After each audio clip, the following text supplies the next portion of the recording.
Hello, everybody. Welcome back to my nifty little podcast, Morning Drew. Self-reflection, appreciation, joke writing.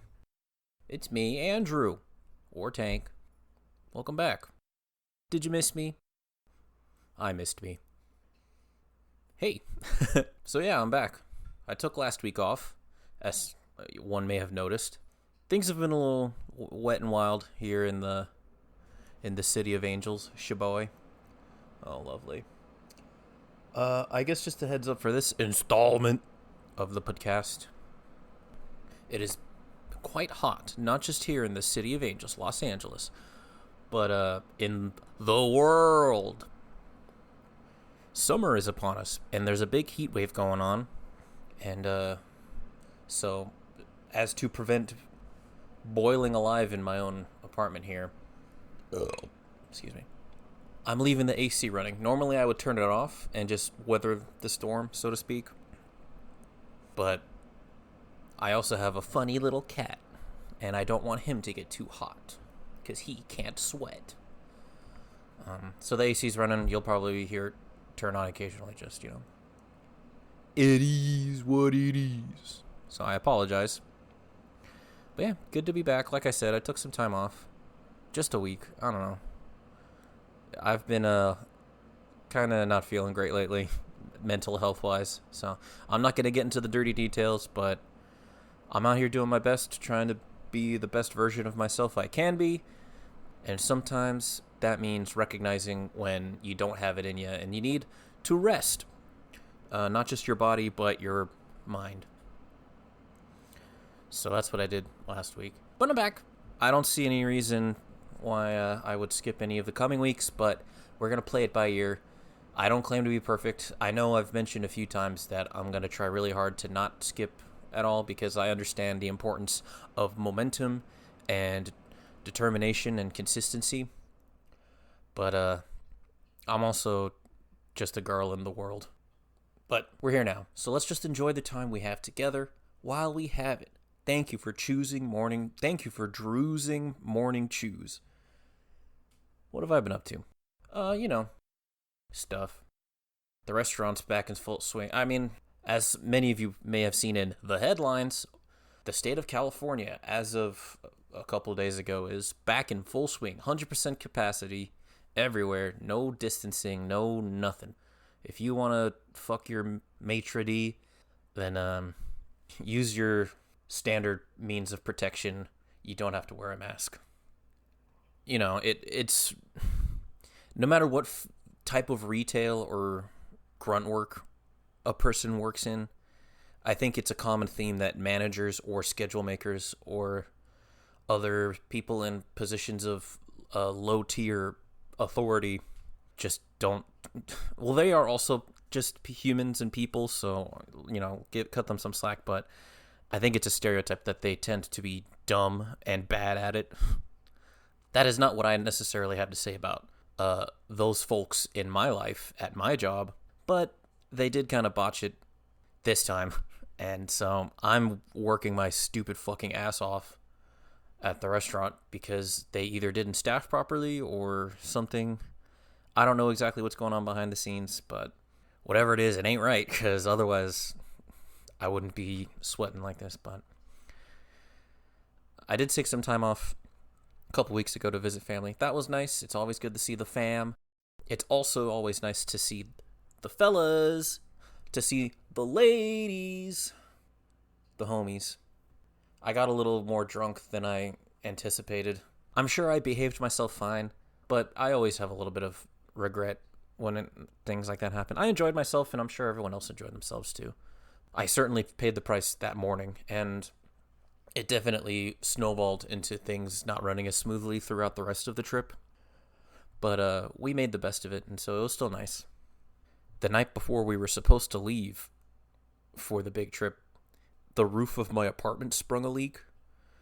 And not in the bathroom or anything, like in the living room, like in the exact square foot where Angela and I keep all of our electronics and valuables. Needless to say, there was a bit of panic, considering that it was within like 10 hours of us wanting to be in the car driving to our destination. It was pretty stressful in that moment, especially since we had just had another minor emergency earlier that week. We got everything out of the way and we called our landlord and we're like, hey, so what? And he's like, oh, just put a bucket there, wait until the morning. And we're like, hey, man, we're leaving in the morning, so what do we... Angela ran upstairs. Well, first I ran upstairs, but no one answered.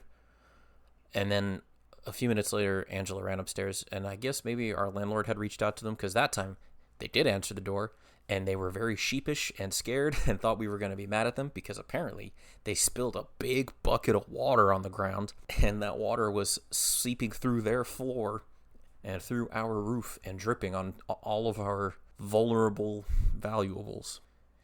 It happens.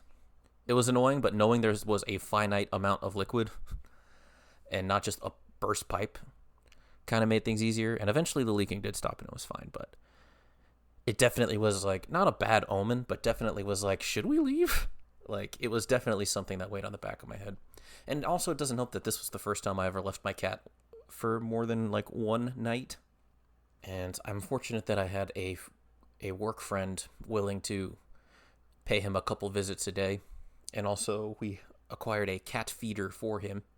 One of those robotic cat feeders, which he hated at first. It gave him diarrhea because he's a fucking pansy. Whatever the least offensive way of saying he has cowardly tendencies. You know, that's a very funny thing about cats. This observation has been made time and time again, but a cat in the wild is like a murder beast, like the perfect killing weapon with knives for hands. But a house cat is like, it was loud outside and it hurt my stomach, so I have diarrhea, and the diarrhea made me scared, so now I have double diarrhea. Woo. But he got used to it, and everything went fine. We're back. We got back, and everything was fine. Oh, I don't know if I ever said what I mentioned, that our upstairs neighbors, another thing happened, or excuse me, god damn, there's a lot. I guess a lot more happened in the past few weeks than I thought. So excuse me for being scatterbrained. So, I mentioned that there was a mini emergency the same week as the leaky roof. Earlier that week, our sinks were backing up with like this disgusting gray sludge. And we panicked because we thought that like fucking Ghostbusters ghost was coming to attack us or something. And so we called the landlord, and of course it's like midnight on a holiday. And so he's like, I mean, yeah, I don't know. I'll call around for you, but yeah. And we're just like, what fucking good are you, dude? It turns out our upstairs neighbors had a little gathering, and this may be their first time apartment living. So they didn't know that you're not supposed to put all of your food down the garbage disposal. And so I guess they had like a ton of leftover quinoa and black beans, and they just like poured it down the drain and into our kitchen, essentially. They were scared that we were going to come after them for doing us dirty twice, but honest mistakes, you know, nobody's bad. The timing's a bit awkward. Me and Angela decided we might try to befriend them because they do seem nice. I have not met them myself because I think they were afraid of me because I'm a larger, hairy man, and they are a bit mousy. From what I'm told, I have not seen them myself. That's enough about them. We're back now. Everything's good. I've been working my ass off at the restaurant. It's infuriating because I don't want to be working at the restaurant at all, really, but my paranoia when it comes to finances has a vice grip on me, and so I can't bring myself to ease up the workload. The extra money will be nice because I did have to make a few purchases, because also the day before we left on that big trip, our television broke. It just burnt out, I think. It's a very old television that I was gifted by John, who has been on the show. Shout out, John. Love you, buddy. Hope you're well. When we parted ways, his parents were kind enough to gift to me a television. It was their old television that they had replaced, but could not bring themselves to dispose of entirely, and they recognized that there was a lack of televisions in mine and Angela's life, Which was true. We did have a TV, but it was quite small. And this was the before times, if you know what I mean. So I was still in kind of like the hippy dippy, oh, I'm gonna read more, I'm gonna write more. I don't need to be plugged into the TV as much, so I have this small TV if I need to play or watch something. And we're not gonna have internet. We're just gonna go to the library and do it that way. We're gonna do it. We're gonna be fucking well-oiled machines of productivity and stuff. And then we were gifted this television, and it still did not. I was still pretty motivated, and I was like, "Oh, this is great." Except now we just have a bigger, nicer TV. When we received the TV was 10 years old, which in television years is 100 years old. And thank the heavens above us that they did, because what I couldn't have known was that year was going to be a hell year for torture and agony, and that a television was a very useful thing to have around, especially a large one that I can play Stardew Valley on. A full calendar year later, it burnt out, and at this point, I'm just used to having a bigger TV. So I got a new TV. Hooray! In fact, I just got it in today, and so I spent all of today like setting it up and like having fun with that. This is a smart TV. I did not have a smart TV previously. This TV was just dumb and big, but we had game consoles, so we were able to stream stuff that way. But this new TV is a smart TV, so I was logging into all the apps and bugging my parents for their HBO password and shit like that, which I still feel low-key bad about. I hope I didn't accidentally get their hopes up when I called them. Because, like, I don't know. I sent them both a text like, "Hey, guys, I hope you're doing well. I'd love to give you a call later." And I call him, and my dad's like, "Hey, man, what's up? How you been?" I'm like, "Good. What's the HBO password?" I don't call them aimlessly very often or at all. The way in which I keep in touch with them is that they call me. Like, when my dad's driving home, he'll usually give me a buzz. Maybe once a week, maybe once every other week, something like that. I don't know. Sometimes I feel bad about it, but then when I do talk to them, it kind of seems like it works well for both parties. Although my sisters do talk to them much more frequently, or at least one of them does, but I don't know. It's been long enough that I think everyone recognizes what works best for the other participating parties. I love them so much.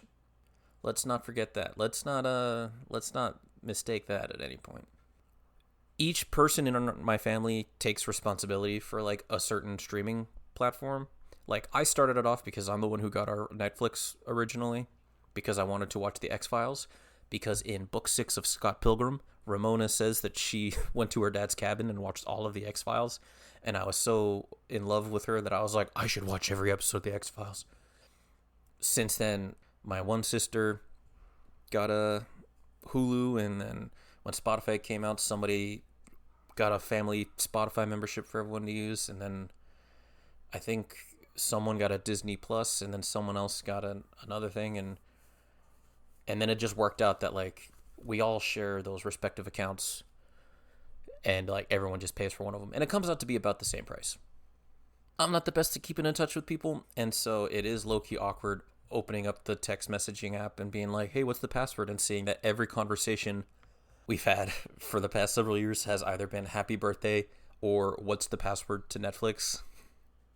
or "Hey, I got an email saying someone logged in. Was that you?" "Yeah, I'm on my friend's iPad. Oh no, sorry." "Oh, okay, just let me know next time." No worries. Hope you're doing well. How's work?" "Work's good." "Okay, well, anyway, bye." I love them. They are my family. But yeah, I've got this cool new TV. It was a nice reminder that I don't know how much things cost, and sometimes they cost less than I thought they cost. I've been, quote unquote, on my own for many, many years now, and I still have it in my head that I just can't afford anything. I don't know. I think I just think very little of myself, and it's a problem that I need to not be so hard on myself. But I still feel childish in certain ways, and so when the need to make a certain purchase arises, I'm always like, well, I'm fucked. There's no way I'm going to be able to afford that. A new TV?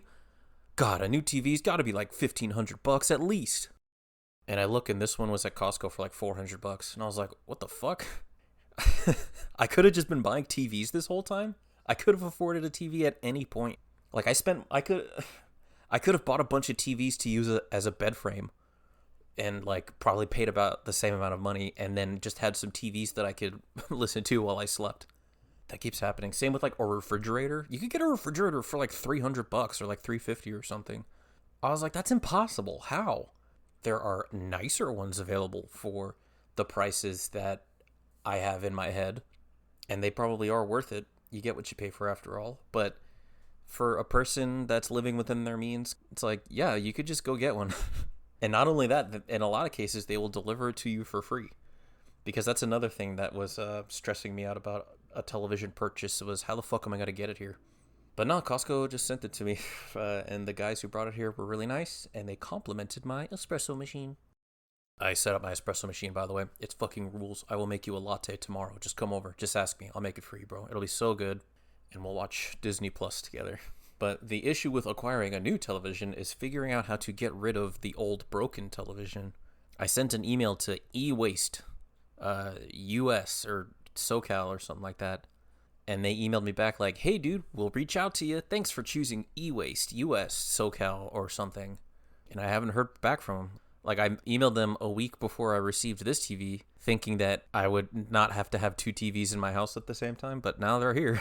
They are taking up so much space. Like, I have to park my car far away, so I can't just, like, put it in my car and drive it. I would have to walk with an enormous television in my hands to my car. Oh, by the way, it is, in California, illegal to throw your electronics in the dumpster.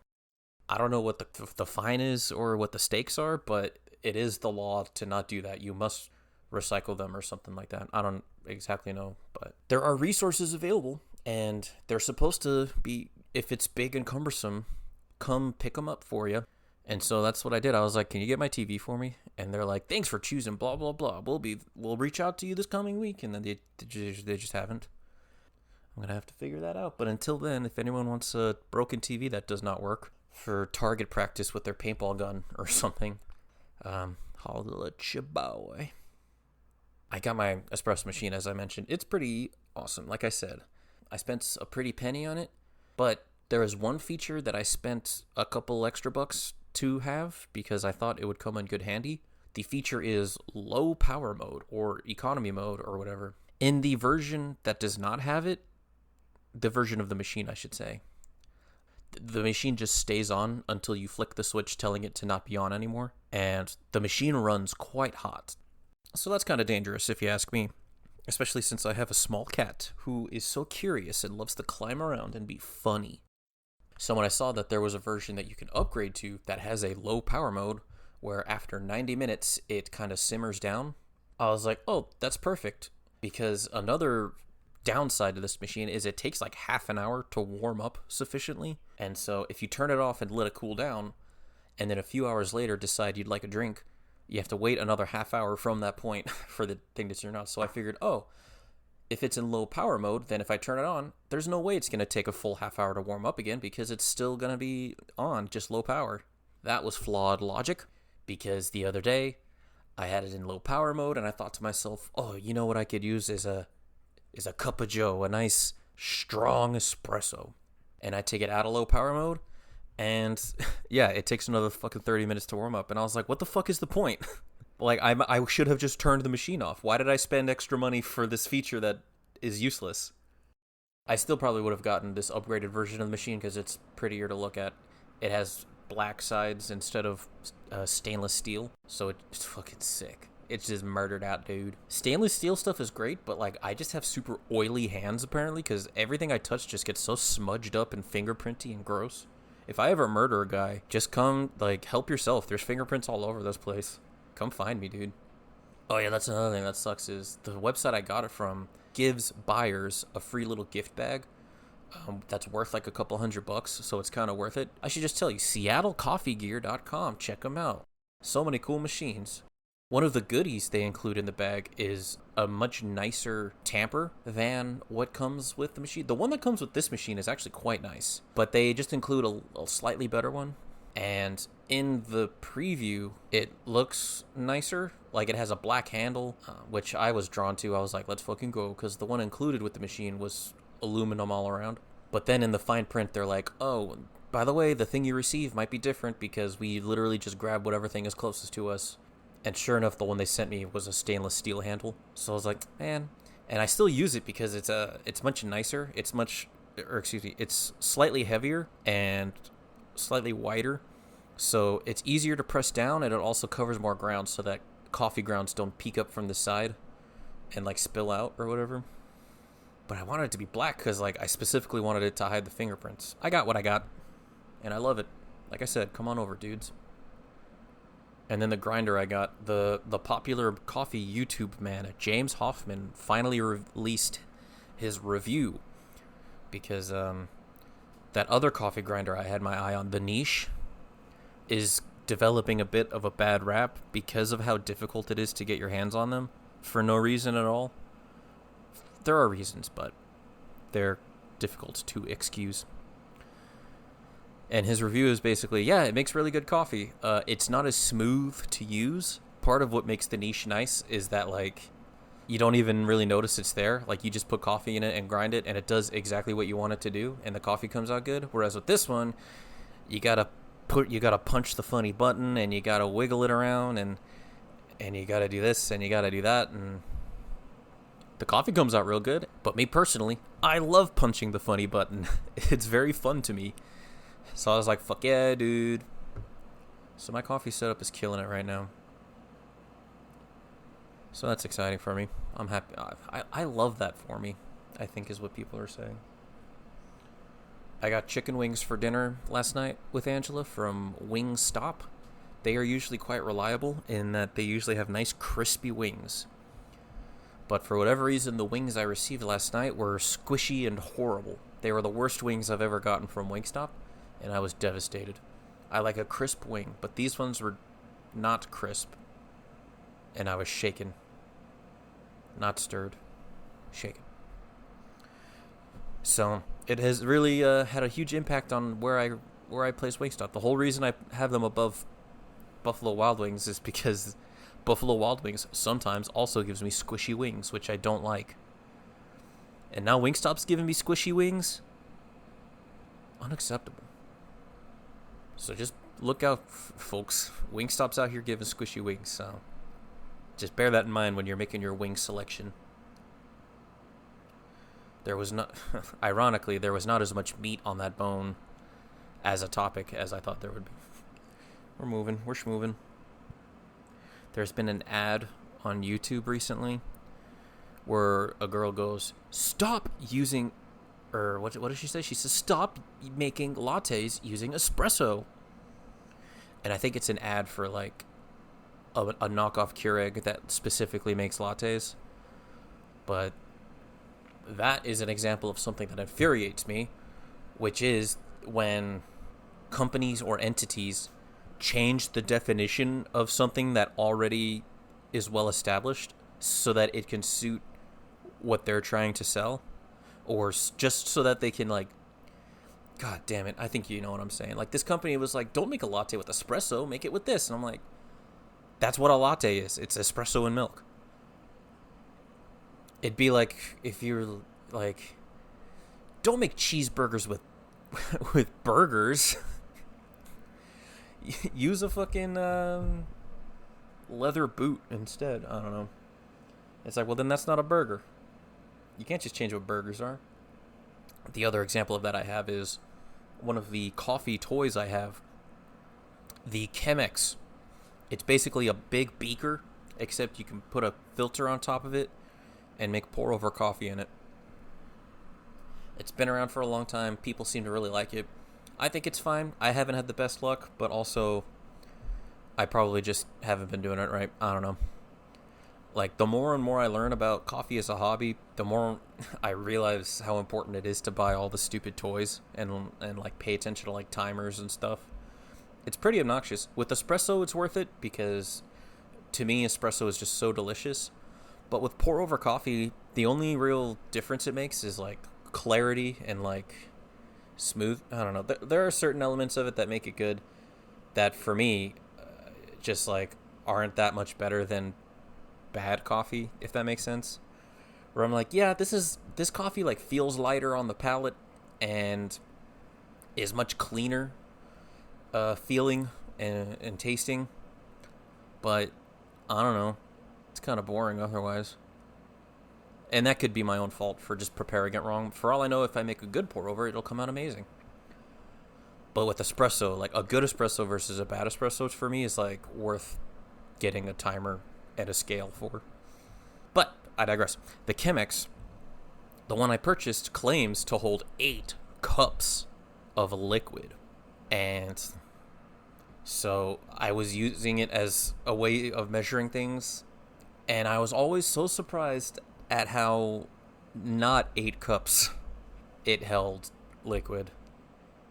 And so I looked, and like literally in the instructions, they're like, it holds 8 4-ounce cups of coffee. That's not what a cup is. A cup is 8 ounces. You can't just change what a cup is. Like, there's a reason why it's a consistent form of measurement across all these different things. It's 8. That's why it's there. You can't just change what a cup is. You can't be like, oh, this TV is 55 inches big, but we use a different type of inch for our inches.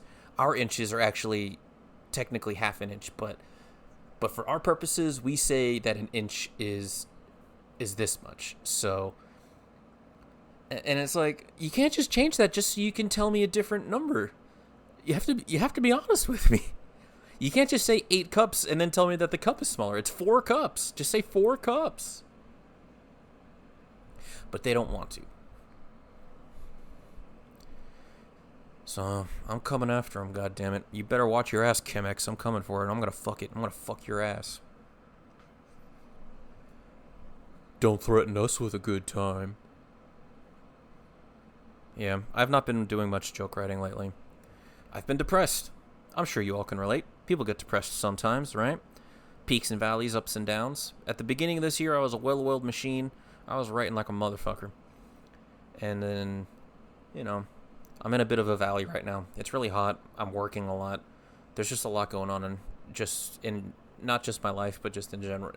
I don't know. It's tough out there. But I did write a few times. So, I guess I'll share with you a few of the jokes I wrote.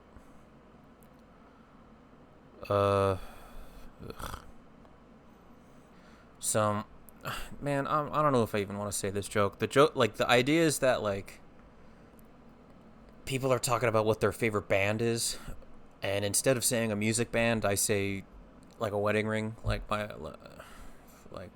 it's a wholesome joke. So, some people like to argue about the best metal band. Some will say Slayer, others Metallica. Me?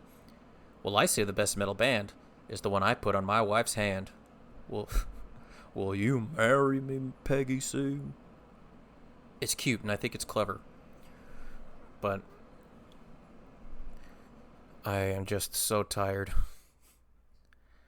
God, I really hope that AC unit is not too disturbing.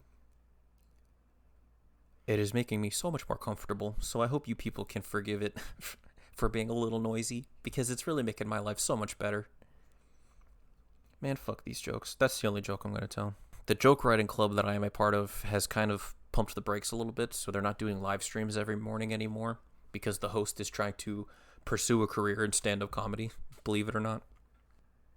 So, I can't get mad at the guy, but it's been hard to get up when there's no, like, obligation, there's no scheduled time to be up by, because now it's like, I can still post jokes, there's still, like, a forum going on where people put their jokes up, but I'm like, I don't know, I liked the sharing and the reading aspect of it, aloud. I liked the live stream of it. I liked that everyone at the same time was, I'm gonna have to figure something out. Oh yeah, I have a gig coming up on July 7th at Flappers Comedy Club in Burbank. It's a contest, so I guess if you want to come to it, I don't know, if you live in LA or Burbank or something, come to it, I guess. I don't know. I don't think tickets are on sale yet. They haven't even sent me the flyer for it. But yeah, on July 7th, I'm on a show. Come to it, I guess. God, I'm so fucking tired. I'm going to have to work, like, the next, 10 days from today. This is my only day off this week. Why do I do this to myself? Alright, well, thanks for listening, gang. I love you so much. I love you for sharing your time with me, for sticking with me. Drink water. It's so good for you. And if you don't like how it tastes, put a little lemon there.